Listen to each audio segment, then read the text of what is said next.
Hello दोस्तों, कैसे हैं आप सब। उम्मीद करते हैं कि ठीक ही होंगे और आप लोगों की पढ़ाई भी बहुत अच्छे से चल रहा होगा।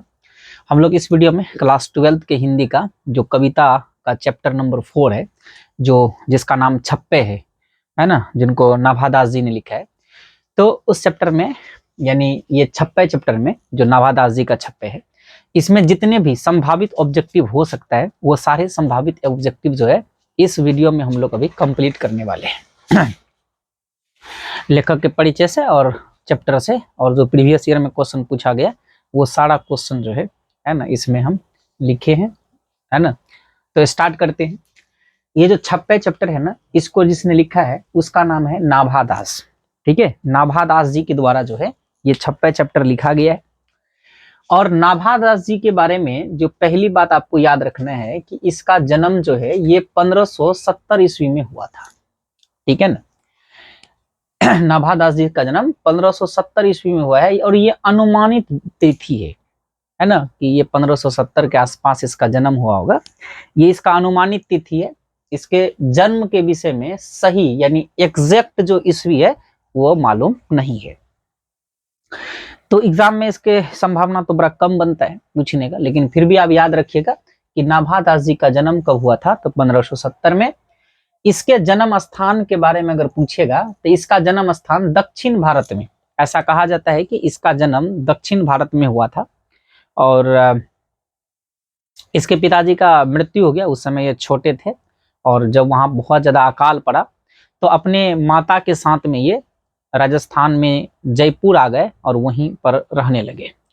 कुछ दिनों के बाद तो इसकी मम्मी से जो है इसका बिछोह हो जाता है, और वे उसके बाद जो है ना, उसके बाद जो है इसका स्थायी निवास बाद में वृंदावन रहते हैं। तो आपको याद रखना है कि जन्म 1570 है, ये एग्जैक्ट नहीं है, ये अनुमानित है। और इसका जन्म स्थान दक्षिण भारत में हुआ, इसका जन्म हुआ था दक्षिण भारत में, ऐसा लोगों का मानना है। और पिता की मृत्यु के बाद जब अकाल वहां पर पड़ा तो माँ के साथ ये कहां पर रहने आ गए, तो जयपुर रहने आ गए। ये आपको थोड़ा ध्यान में रखना है, ठीक है, कि पिताजी का जब मृत्यु हुआ, जब वहां अकाल पड़ा, तो मम्मी के साथ में ये कहाँ रहने आ गए, तो ये जयपुर आ गए। और जयपुर राजस्थान में पड़ता है, ठीक है, राजस्थान की राजधानी भी तो जयपुर ही है। अस्थाई निवास इसका पूछेगा तो आप याद रखिएगा वृंदावन। ठीक है, जन्म दक्षिण भारत में, माँ के साथ बाद में है ना शिफ्ट हुए राजस्थान जयपुर के अंदर, और फिर जो है अस्थाई निवास पूछेगा तो वृंदावन। इसके दीक्षा गुरु कौन थे? बाद में ये जो है ना स्वामी अग्रदास जो है इसके दीक्षा गुरु थे, जिन्होंने इसको दीक्षा प्रदान किया। और एक प्रश्न और आपका इस चैप्टर से बनता है कि नाभा दास किस वर्ग से आते हैं, तो आपको याद रखना है कि कुछ लोगों का मानना है कि जो नाभा दास जी हैं ये दलित वर्ग से आते हैं, है ना। तो ये भी इंपॉर्टेंट प्रश्न है, आपको याद रखना है कि नाभा दास जी किस वर्ग से आते हैं, तो नाभा दास जी दलित वर्ग से आते हैं। और नाभा दास किसके समकालीन थे? तुलसीदास की। देखिए ना, तुलसीदास के समकालीन, समकालीन मतलब समान समय का।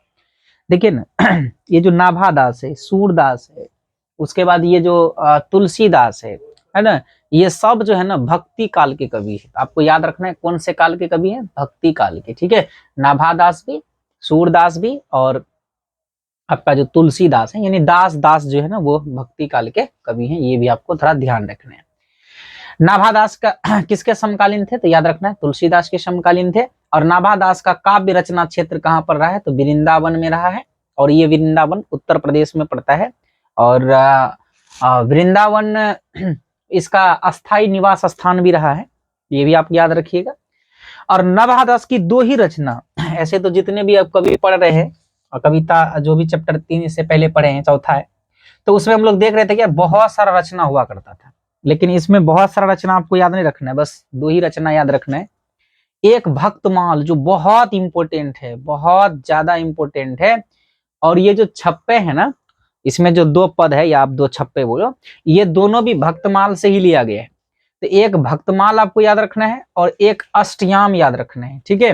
भक्तमाल और अष्टयाम, ये दोनों इसके रचना है।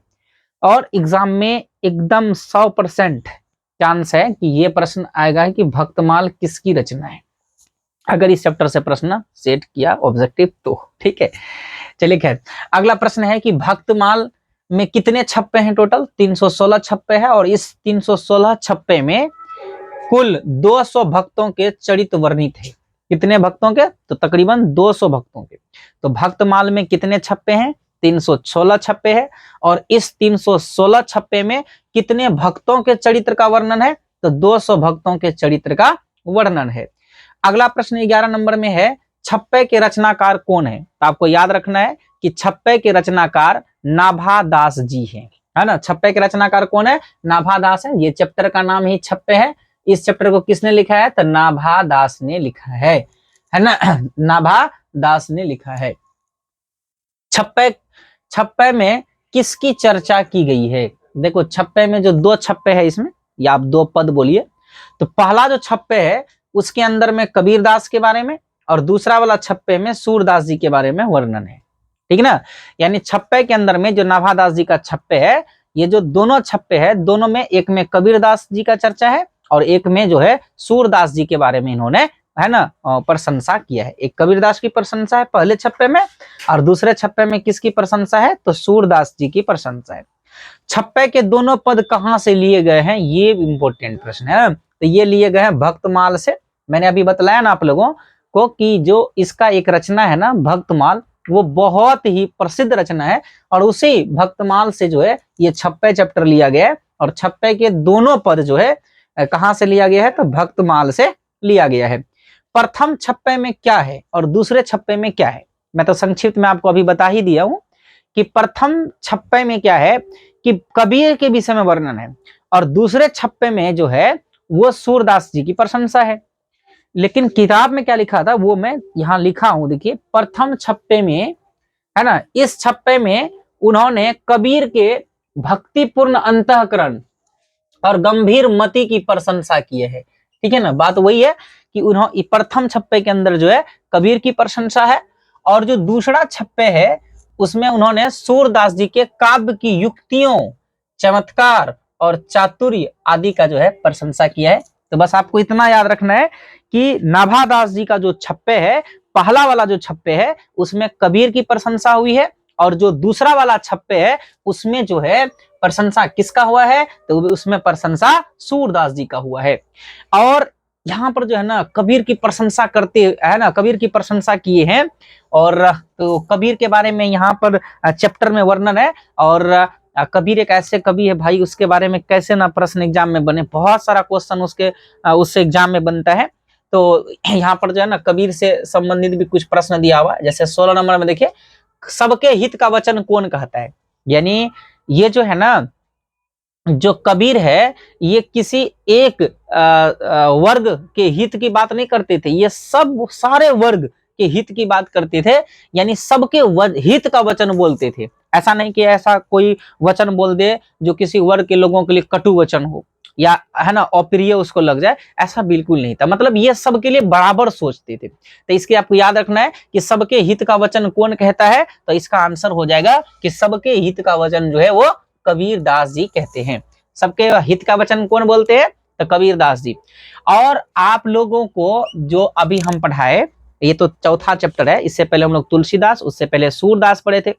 सूरदास, तुलसीदास दोनों जो है वो सगुण भक्ति धारा के कवि हैं, ठीक है ना। और जो कबीरदास है ना, ये निर्गुण भक्ति धारा के कवि हैं। तो आपको थोड़ा याद रखना है कि कबीरदास ये निर्गुण भक्ति धारा के कवि हैं। अब ये सगुण और निर्गुण क्या होता है? सगुण भक्ति धारा में क्या होता है कि जिसकी भक्ति करते हैं, आराधना करते हैं, तो उसका मूर्ति वगैरह बनाया जाता है, उसका पूजा आराधना किया जाता है। और इसमें जो है ना, निर्गुण वाला में जो है मूर्ति पूजा वगैरह नहीं होता है ना। जिसको ये अपना मानते हैं, जिसके भक्ति ये करते हैं, तो उसको दिल से, है ना, दिल में श्रद्धा रखते हैं, उसकी भक्ति करते हैं।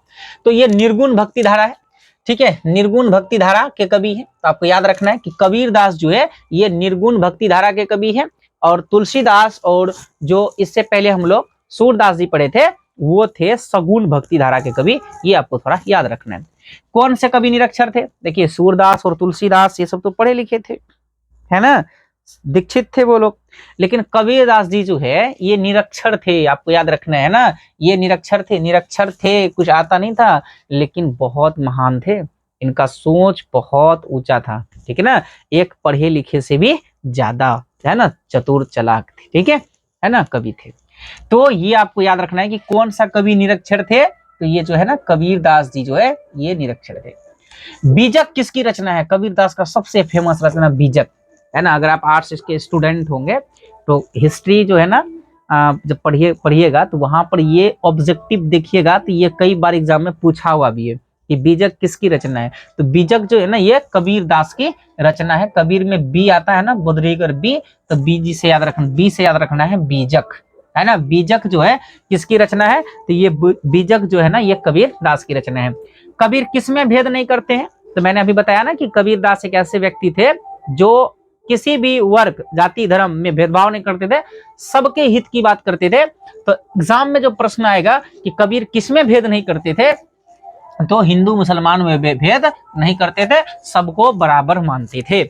और कानी का अर्थ क्या होता है? देखिए ना, कानी का अर्थ क्या होता है अगर एग्जाम में आए ना तो पहले नजर में आप सोचिएगा कि कानी का अर्थ जो है कि क्या होगा। अगर ऐसा प्रश्न एग्जाम में आ जाए तो आपके दिमाग में ये आएगा कि कानी का अर्थ क्या होता है। अगर ऐसा प्रश्न आ जाए ना एग्जाम में तो आपके दिमाग में ये आएगा कि कानी का अर्थ जो है वो अक्सर काना होगा, लेकिन कानी का अर्थ काना नहीं होता है। कानी का अर्थ क्या होता है बोलिए? तो कानी का अर्थ जो है वो विश्वास होगा, है ना। रसना का अर्थ क्या होता है? तो रसना का अर्थ जो है ना ये रसना का अर्थ जो है जीव होता है, ठीक है। अब याद रखना रसना का अर्थ क्या होता है? तो रसना का अर्थ जो है वो जीव होता है। और भक्ति विमुख जे धर्म सो सब अधर्म करी गए, किसने कहा था? तो ये नाभादास ने कहा था। नाभादास ने ये बात बोले अपने छप्पे के अंदर में कि भक्ति विमुख जे धर्म सो सब अधर्म करी गए। ये किसने कहा है? देखिए ये तो है चीजें कबीरदास का, लेकिन ये छप्पे पाठ से लिया गया है। तो ये बात किसने बोला है? कि नाभादास जी ने बोला है।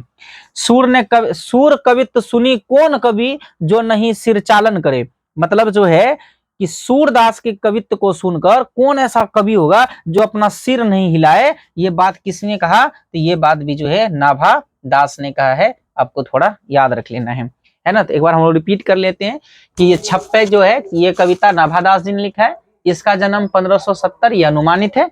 इसका जन्म स्थान दक्षिण भारत माना जाता है और बाद में पिताजी का मृत्यु हो जाता है और वहां अकाल पड़ता है तो मम्मी के साथ ये जो है जयपुर आ जाते हैं, वहां पर रहते हैं। बाद में मम्मी से भी बिछो हो जाता है, बिछड़ जाते हैं और इसका स्थायी निवास बाद में जो है वो वृंदावन बन जाता है।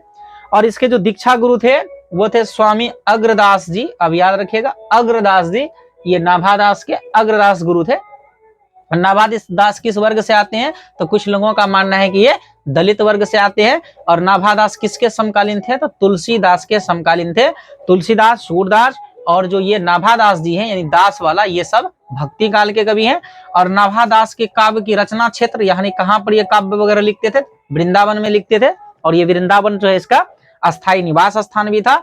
और नाभादास की रचना में दो ही रचना आपको याद रखना है, एक भक्तमाल याद रखना है जो सबसे ज्यादा इंपोर्टेंट है, और एक अष्टयाम याद रखना है। भक्तमाल में टोटल 316 छप्पे है जिसमें तकरीबन 200 भक्तों के चरित्र का वर्णन किया गया है। छप्पे के रचनाकार कौन है? तो नाभादास जी है। छप्पे में किसकी चर्चा हुई है? तो पहला वाला जो छप्पे है जो आपके चैप्टर के अंदर में है, पहला वाला में कबीरदास की चर्चा है और दूसरे वाले में किसकी चर्चा है? तो दूसरे वाले में जो है वो सूरदास जी का चर्चा है, सूरदास जी का प्रशंसा है। और छप्पे के दोनों पद कहां से लिए गए हैं? तो छप्पे के दोनों पद नाभादास जी के सबसे प्रसिद्ध सबसे फेमस जो इसका रचना है भक्तमाल, वहां से लिया गया है। सबके हित का वचन कौन बोलते हैं? तो कबीरदास सबके हित का वचन बोलते हैं। कबीरदास कौन से धारा के कवि है? तो निर्गुण भक्ति धारा के। जबकि तुलसीदास और सूरदास पूछे तो आप याद रखिएगा कि वे सगुण भक्ति धारा के कवि थे। कौन सा कवि निरक्षर है? तो कबीरदास। बीजक किसकी रचना है? तो कबीरदास का। कबीर किस में भेद नहीं करते हैं? तो हिंदू मुसलमानों में। कानी का अर्थ क्या होता है? तो विश्वास होता है। रसना का अर्थ जीव होता है यानी जीवा होता है। और जो है ये जो है दोनों कथन किसका है? तो नाभादास जी का है। ये आपको थोड़ा याद रखना है, तो है ना। तो इस चैप्टर से जो भी ऑब्जेक्टिव बन सकता था वो मैंने आपको करा दिया। अब फिर हम लोग अगले चैप्टर यानी 5वें चैप्टर में मिलते हैं।